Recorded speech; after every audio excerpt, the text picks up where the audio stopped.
이번 한 주는 하나님의 뜻과 관련되어서 우리가 말씀을 통해 우리의 마음속에 하나님의 목적과 계획, 그리고 우리가 누구를 쫓아가는지에 대해서 우리가 같이 말씀으로 묵상하고 오늘 적용해 보고 싶습니다. 저는 처음에 하나님의 뜻이, 저를 향한 하나님의 뜻이 무엇인가, 이런 것 가지고 깊이 고민했던 적이 있었습니다. 뭘 해야 하지? 저를 향한 하나님의 계획이, 목적이 무엇이며 그건 구체적으로 어떤 것을 해야 하지? 이렇게 계속해서 집중했던 때가 있었습니다. 뭘 하면 좋을까? 청년 사역, 혹은 어디 선교사로 선교 사역을 하길 원하시나, 혹은 어떻게 하길 원하시나. 그래서 어떤 대상, 내가 해야 될 어떤 사역, 이런 일에 고민했었던 적이 있었습니다. 무엇을 해야 될까? 무엇이 좋은가? 뭘 잘할 수 있을까? 그런데 오히려 오랫동안 그런 것을 묵상하면서 보다 보니 정작 우리가 뜻할 때 내가 뭘 해야 하는가 보다 하나님이 우리에게 어떤 계획을 갖고 계신가에서 하나님이 굉장히 중요하다는 생각이 나중에 되면서 더 명확하게 들어왔습니다. 우리가 무엇을 하느냐에 주어인 우리의 포커스가 있는 게 아니라, 그게 아무리 작은 거여도 하나님의 뜻에 따라서 그걸 시키시는 분, 그것을 우리에게 요구하시는 분이 하나님이셔서 하나님이 맡기시고 시키시는 것이 우리가 보기에 아주 의미 없어 보일 만큼의 작아 보이는 일일지라도 그 일이 하나님의 놀라운 계획 가운데 있어서 쓰임받게 되는 것이죠. 다윗도 그가 왕이 되어서 보니 와 대단하다 이렇게 생각하지만, 기름 부으심 받고 나서 막상 그가 십수년 했던 일은 뭐냐면 아버지의 몇 마리 되지 않는 양을 계속 돌보는 거였어요. 그나마 놀림 같은 건 안 당했을까요? 그의 형들이 요셉처럼 다윗을 그렇게 힘들게 하지는 않았을까 하는 생각도 혼자서 상상해 봤습니다. 왜냐하면 일찍 왕이 될 거라고 기름 부으심을 받았잖아요. 형들은 다 받잖아요. 그러니까 그가 실제로 왕이 되는 것은 한참 이후이니까, 그렇게 따져보면 다윗은 당시의 모든 그냥 목동들, 사회적으로 절대로 어떤 귀족이라고 할 수 없는 가장 일반적일 뿐만 아니라 일반적인 일들 중에서도 조금 낮게, 좀 더 많이 낮게 취급되는 그런 가장 밑바닥의 일, 누구나 쉽게 할 수 있는 그런 목동 생활을 한 걸로 봐서 하나님의 뜻, 그게 어떤 의미 있고 가치 있는 행동이냐라고 보면 다윗은 그닥 그렇게 대단한 일을 하지는 않았어요. 하지만 하나님이 그를 선택하시고 쓰셨던 하나님의 계획을 생각해 보면 그 일이 이스라엘을 다스리는 왕이 되기 위해 하나님의 약속이 아브라함에서부터 내려와 다윗을 통해서 예수 그리스도까지 이루어지게 되는 놀라운 은혜를 이루는 아주 중요한 과정이었죠. 다시 한번 여러분, 핵심이 우리가 무엇을 하느냐에 있는 게 아니고 하나님이 무엇을 시키시느냐, 거기에 있어요. 이 하나님의 뜻이라고 할 때 사용되는 뜻이라는 단어가 텔레마라는 단어를 쓰는데, 하나님의 뜻이라고 할 때 이 텔레마는 의지, 의지력, 결의, 욕구, 이런 의미로 쓰입니다. 우리 하나님의 뜻, 그러니까 그 하나님이 품고 계신 어떤 본인의 생각, 이렇게 좀 생각할 수 있지만 맞는데, 주로 이 텔레마라는 뜻은 의지, 그러니까 의지들이 있잖아요. 하는 주님, 우리도 뭘 할 때 이걸 저 사람이 뭘 원하지 할 때 그 일을 하나하나 만들어가고 의지를 가지고, 그래 이건 이렇게 되도록 해야 해, 이건 지금은 이렇더라도 결국엔 이렇게 돼야 돼, 이런 텔레마, 하나님의 뜻과 의지가 있다. 그 의지를, 텔레마를 너 잘 구분하여라, 분별해라. 이제 오늘 얘기가 이것입니다. 하나님께서 이 땅을 당신의 선한 의지와 목적대로, 당신의 텔레마대로 인도하여 가길 원하시지요. 우리는 그분의 의지의 선한 통로로 사용될 수 있어요. 삼위일체이신 하나님께서 당신의 뜻을 서로를 향한 관계 가운데 존중하시면서 그 의지를 이렇게 이끌어가죠. 집에서도 여러분 부부 사이에 당신의 뜻, 우리 부부가 어떤 텔레마를 가지고 있는지, 어떤 의지로 이거 이렇게 하길 원하는구나, 이게 필요하구나, 그걸 알아차리고 하는 게 중요하듯이 하나님의 뜻도 우리가 온전히 알 때 이것이 우리에게 구체적인 의지와 힘이 되는 것이죠. 저는 그때 예수님께서 우리에게 보여주신 모범, 순종을 좇아서 가야 한다고 싶습니다. 마태복음 26장 39절 말씀을 보면 예수께서는 조금 더 나아가서 얼굴을 땅에 대고 엎드려서 기도하셨다. 나의 아버지, 하실 수만 있으시면 이 잔을 내게서 지나가게 해 주십시오. 그러나 내 뜻대로 하지 마시고 아버지의 뜻대로 해 주십시오. 이렇게 기도하시는 장면입니다. 예수님께서 하나님 아버지의 뜻을 아셨어요. 내 뜻대로, 저의 텔레마대로가 아니라 아버지의 텔레마대로 해주십시오. 뜻대로 해주십시오. 그 말은 뭐냐면 주님의 뜻이 무엇인지를 알아서 그것이 내 지금 하고 싶은 의지와 내 처지와 다르더라도 아버지의 뜻대로 맞춰 나가는 것, 조정해 나가는 것, 그걸 순종이라고 하거든요. 그게 예수님께는 사실 힘이었어요. 아버지의 뜻대로 살아간다. 이건 십자가에서만 보여주신 것이 아니라 예수님께서 당신의 삶에서 지속적으로 보여주셨던 것이에요. 하나님 아버지의 의지, 텔레마, 뜻은 무엇인가? 그래서 그 일대로 좇아서 행동하고 따라가는 것이 주님의 사역의 방법이자 삶의 기준이자 제자들에게 가장 많이 보여주신 결과들이에요. 요한복음 8장 29절 보면 나를 보내신 분이 나와 함께 하신다. 그분이 나를 혼자 버려두지 않으셨다. 그것은 내가 언제나 아버지께서 기뻐하시는 일을 하기 때문이다. 아버지의 뜻을 쫓기 때문이고 아버지의 텔레마를 쫓기 때문이고 이것이 예수님의 가장 중요한 기준이었다니까요. 뭘 해야 하나? 아버지의 뜻대로. 그러니 여러분 아버지의 뜻을 쫓아서 간다라고 이야기할 것은 뭐가 하나님께서 기뻐하시는 삶이지, 그리고 그 뜻을 맞추어서 오늘 나는 이렇지만 나는 이것을 원하시는 아버지의 뜻대로 살아가는 것을 내가 선택하는 것, 이게 예수님께서 우리에게 보여주신 일이고 우리에게 익숙한 단어로 표현하면 순종하는 삶이고, 우리가 오늘 원하는 것은 다만 그냥 아는 대로 순종하는 것에서 조금 더 정성과 사랑을 담아서 하나님은 뭘 원하시고 뭘 기뻐하시지? 그리고 우리도 그 일을 해야겠지.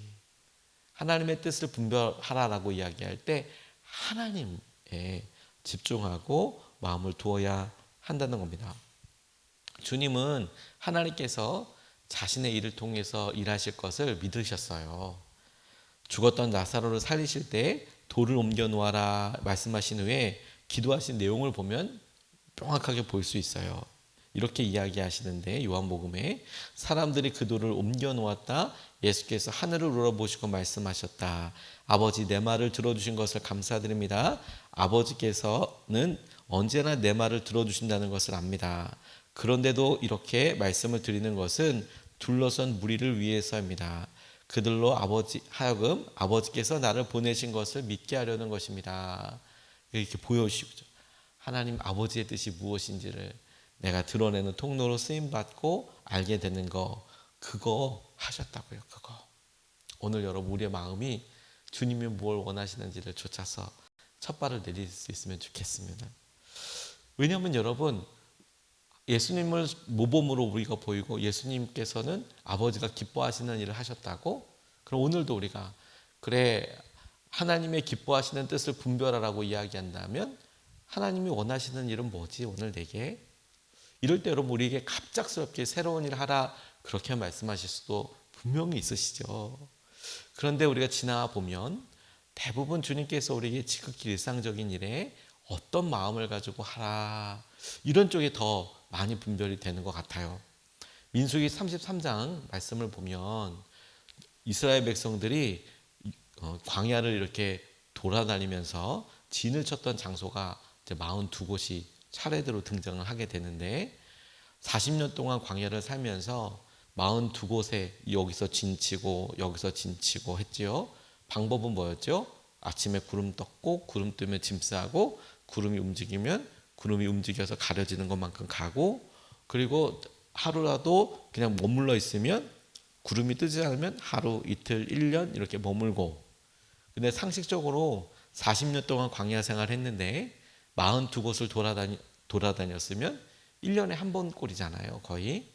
근데 우리는 하나님께서 우리에게 뭘 원하시지?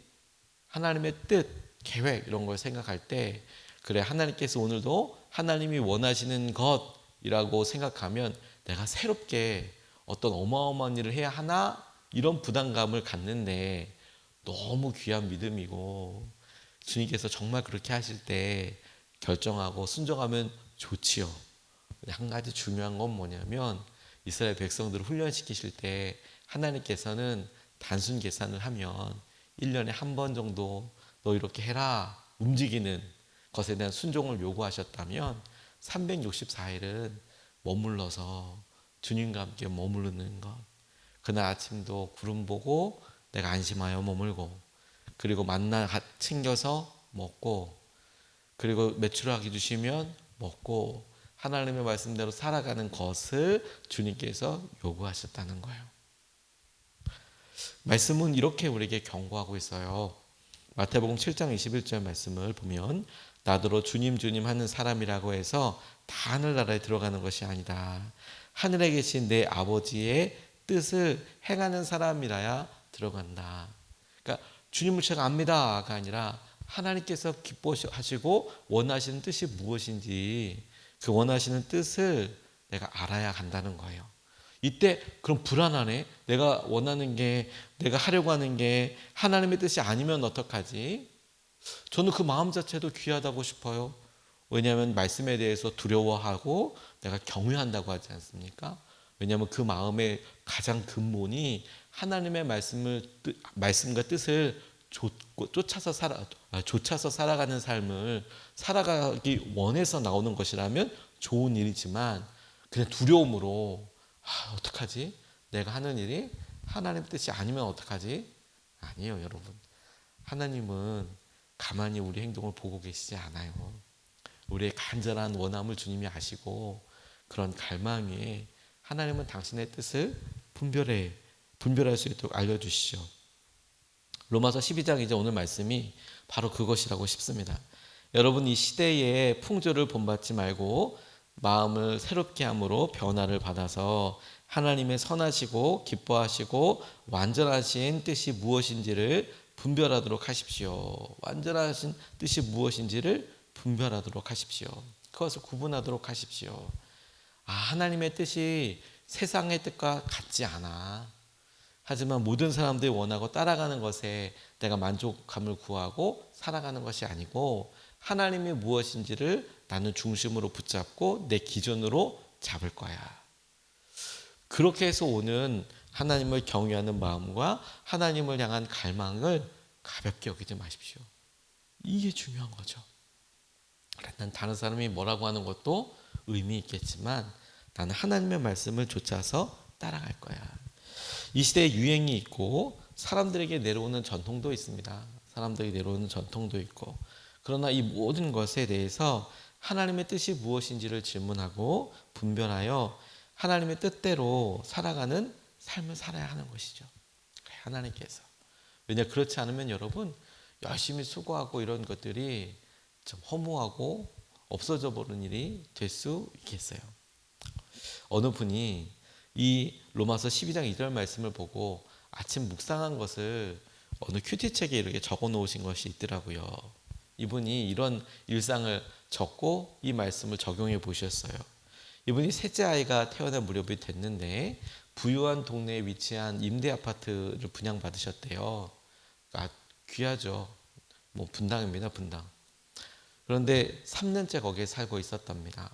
그러면 어떤 경우가 생기냐면 초등학교를 같이 다니는 경우들이 있어요. 그러면 아파트 단지가 있고 그 옆 단지는 이제 아주 부유한 그런 동네이고, 그러니까 이런 울타리 하나 사이로 그 옆 단지는 조금 이제 약간 임대주택이나 삶이 조금 어려운 분들이 상대적으로 사실 수도 있고 그런 거였습니다. 근데 이분이 처음 입주했을 때는 너무 깨끗하고 넓은 집에서 살 수 있게 돼서 기뻤대요.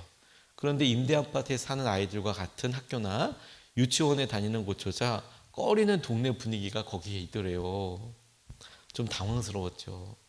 다른 엄마들이 아이들 교육에 투자하는 씀씀이가 큰 것을 보면 늘 비교하는 마음도 들었대요. 내가 뭐 잘못하는 게 아닌가? 내가 아이를 위해서 조금 더 투자해야 하나? 하지만 마음은 그럴 수 있지만 실제로 어떻게 그걸 다 합니까? 안 되죠. 그러던 어느 날 첫째 딸 친구 엄마가 왜 아이들을 학원에 보내지 않느냐고, 악기도 있고 태권도도 있고 발레 같은 것도 가르쳐 보면 어떻겠냐고, 애한테 아이가 어렸을 때 그런 거 해야 한다고 이렇게 이야기를 하더랍니다. 그 정도는 다들 한다고 이렇게 이야기를 하는 엄마의 말에 그럴 만한 여유가 없기도 했지만 이분이 아이가 원하는 것 위주로 교육하겠다고, 아이가 원하면 시켜주겠다고 이렇게 웃으면서 대답을 했답니다. 왜냐하면 사실 마음속에 이런 이야기를 듣고 나니까 자신이 아이들을 무책임하게 방치하는 엄마라는 비난 같이 들려서 속이 좀 상하더래요. 그래서 속상한 마음으로 이분이 큐티를 하는데 그날 말씀이 로마서 12장 2절 말씀이더랍니다.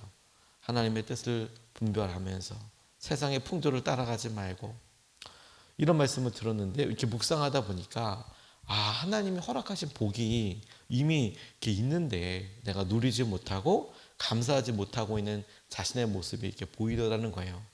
세상 가치관의 기준으로 자신을 평가하고 하나님 주신 것도 그러니까 평가되는 것 같아서 은혜도 부인하는 셈이 되어버리고 사람들에게 인정받고 싶어하고 무시당하는 것을 견디지 못하는 마음이 이거 하나님께서 기뻐하지 않으시는 거구나.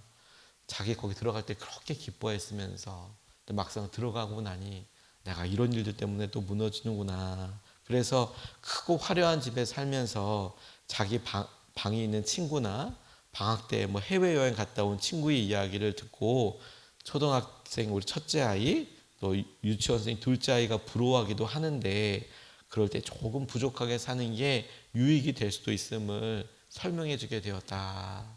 이렇게 묵상을 하셨더라고요. 저는 참 귀하다는 생각했어요. 왜냐면 우리도 그런 일에 비교 스스로 하고 속상하고 그래 보이지 않습니까? 근데 세상의 풍조를 따라가는 것이 아니라 너는 너의 삶에서 하나님이 어떤 일을 기뻐하시는지를 잘 생각해 봐라. 그 일을 해라. 하나님이 기뻐하시는 일을 해라. 하나님의 뜻은 특별한 무엇인가를 찾기보다 우리 일상과 아주 가까운 곳에서 얼마든지 찾을 수 있어요. 하나님이 뭐라 원하시는지. 미가서 6장 8절 말씀을 보면 너 사람아 무엇이 착한 일인지를 주님께서 이미 말씀하셨다. 주님께서 너에게 요구하시는 것이 무엇인지도 이미 말씀하셨다. 오로지 공의를 실천하며 인자를 사랑하며 겸손히 내 하나님과 함께 행하는 것이 아니냐. 내 하나님과 함께 행하는 것이 아니냐. 하나님 오늘 우리가 우리의 삶에서 우리를 특별하게 하는 것이 우리가 무엇을 얼마만큼을 하느냐가 아니라 누구의 하나님의 뜻을 따라서 좇아서 살아가는 것이 우리를 특별하게 하고 세상과 다르게 하고 무엇보다도 하나님의 기쁨이 된다는 사실을 우리가 잊지 않고 살아가게 해 주십시오. 오늘 우리가 그렇게 말씀 붙잡고 함께 기도할 수 있으면 좋겠습니다.